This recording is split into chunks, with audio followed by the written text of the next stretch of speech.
Cruz sounding, hey, I'll say it, a little desperate today, blasting Donald Trump and frankly trying to scare the heck out of voters. Listen to him here.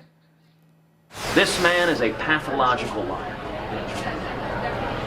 He doesn't know the difference between truth and lies. He lies practically every word that comes out of his mouth. The man cannot tell the truth, but he combines it with being a narcissist. We are staring at the abyss. And I have incredible faith in who she is. All right, Trump, meanwhile, hoping for a big win tonight. And while he wouldn't necessarily lock up the nomination if he got it, it would certainly help pave the way, give him that momentum, critical momentum that he needs as he heads into the final stretch of this election. Joining me right now, Democratic strategist Julie Roginsky and conservative commentator Gina Loudon. Good to see you guys. Gina. Good to see you. Cruz is finally getting that one-on-one, right, with Trump that he wanted so badly. But here he is. He still can't beat him. How come? Well, with a background in psychology, when you call someone a pathological liar, you're talking about a disease process. I doubt if Ted Cruz really understands that.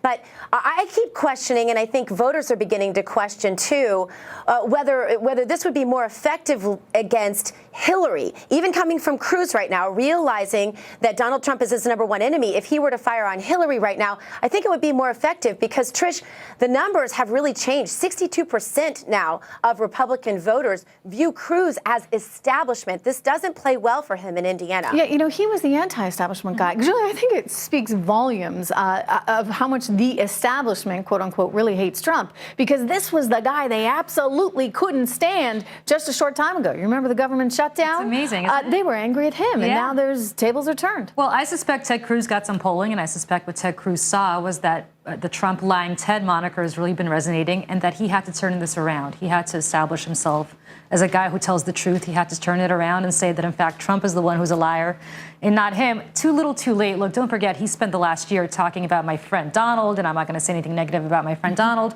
So, of course, at this very late game stage, now it looks like he's saying he's an awful guy. It looks like a Hail Mary play where you're just so desperate that everything you've said about this guy in the past, which is that I like him, he's my friend, I'm not going to insult him, all of a sudden he's a pathological liar. Well, again, Gina's right. Is this a medical diagnosis he's just arrived at today? Because 6 months ago, he was singing a very different tune about Donald Trump. Yeah, but I think you're right. I think it's because that lying Ted moniker kind of stuck, and he's trying to come back against this. Gina, is his goose cooked, so to speak? I mean, how does he make a comeback when he's lost so many races, and it looks like he's going to lose another one in Indiana?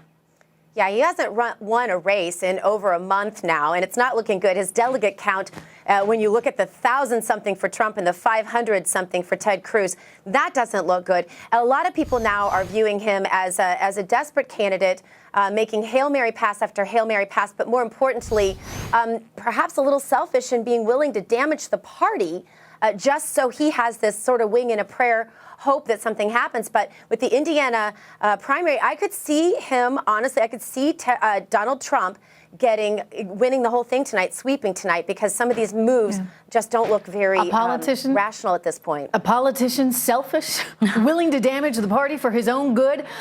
Julie, a lot of people have made that point. I mean, and it's not just happening on the Republican side. We're seeing it with Democrats, too. I mean, Bernie Sanders is still hanging in for dear life. Yeah, he is. With Ted Cruz, and I'm not sure why with Bernie Sanders. I wrote a column for FoxNews.com last week saying mathematically eliminated time to go.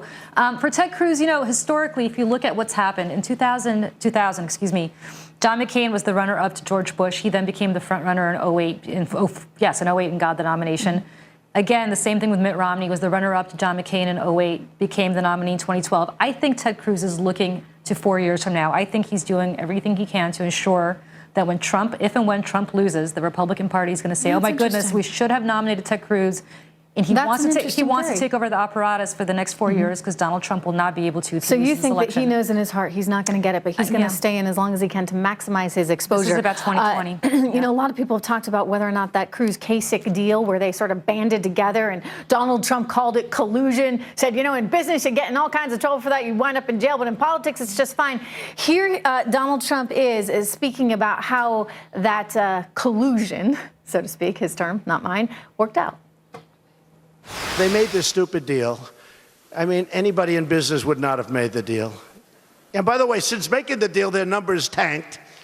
It was stupid. It's politicians making deals. They're politicians, they're making deals. Gina, did that alliance wind up coming back to bite both Kasich and Ted Cruz?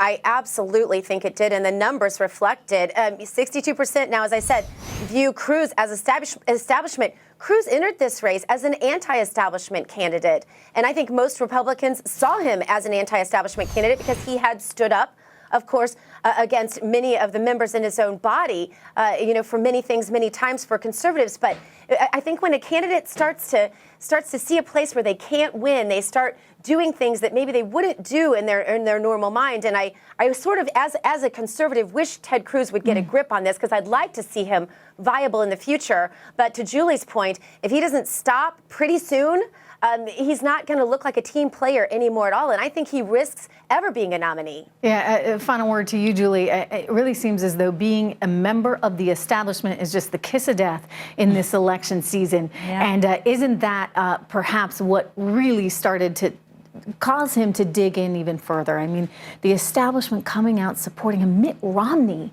It's amazing. Coming out and saying don't vote for Trump. It's like it just keeps helping Trump. I mean, the only honest guy in the establishment is John Boehner. Who would have thought? I mean, when you had Mitt Romney, who's the self-appointed leader of the establishment, I'm not sure who appointed him, but he appointed himself, saying Ted Cruz is my guy. Are you joking? The guy that all the establishment hated, John McCain, Lindsey Graham, who said he wished arsenic upon Ted Cruz, all of a sudden is now supporting him. That I think to some extent damaged Cruz's brand and will damage it going forward. He needs to be the guy who takes over the Republican establishment if Trump loses, as opposed to being a member of it. Julie, Gina, thanks so much. I'm going to see you guys in a little bit. Let's continue our conversation here about politics. Well.